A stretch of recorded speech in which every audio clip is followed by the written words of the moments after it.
This is actually so true. Okay, so I said that tier 3 boots were weak, like insta. Like that was my take. And people were like mad about that for some reason. Because I guess most people just can't do math and then they also just lose games. And I think that also the league community in general, people are really bad at diagnosing why they're losing games. Like, so they just end up blaming random things. That's like why people blame, they're like, oh, the reason why I'm hard stuck low elo is because of my teammates.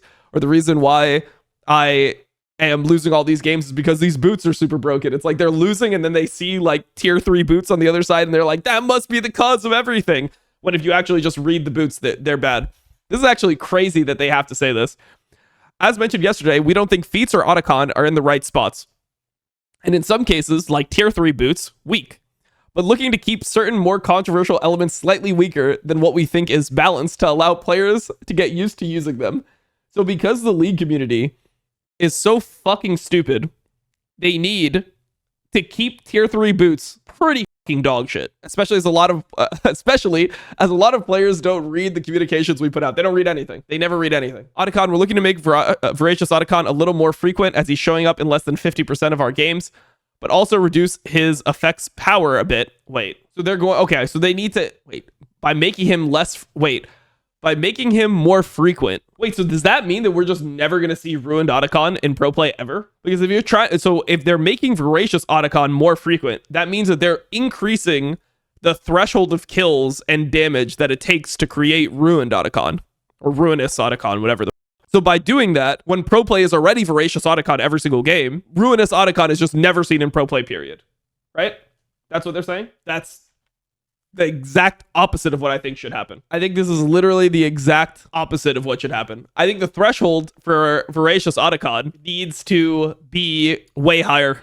Essentially, the threshold for, I should say it the other way, the threshold for Ruinous Otacon should be way higher. It should only be like really bloody games. Because, I mean, I'm just tired of seeing Voracious Otacon in every single game. Like, I feel like it makes it boring. Like, there should be a line where it's like, oh, okay, shows up in like 40% of the games. You're saying they should make it appear less? Yes. I think that it should go the opposite way. Ruinous Otacon should be something that spawns sometimes in pro play. I think as you go to higher rated games and there's less trading, you get less and less Ruinous Otacon. And it feels like in pro play, it's like you always get the same Otacon, which is like pretty tough. 15% including wood. Yeah, I mean, I don't know. So like pro play is more, it's not more important than all the other ELOs combined, but pro play is certainly more important because of the impact. Like obviously there's more iron players than pro players, but because of how many people watch pro play, because of like the fact that that is like the main thing that's showing off your game, I feel like having this idea where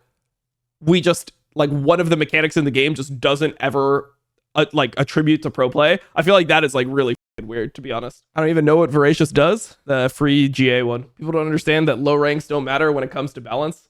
If it's balanced at high level, the answer is to get better. I mean, this is an argument you'll never win. I mean, this is something that I've said like multiple times where people just hate the idea that pro play is more important than like their like silver or gold games. Like I've always had that type of mentality towards changes in most games. I prefer, I'm kind of like a purist in the sense where I just want the game to be actually balanced, and I don't care if that means that like when I play a game, right?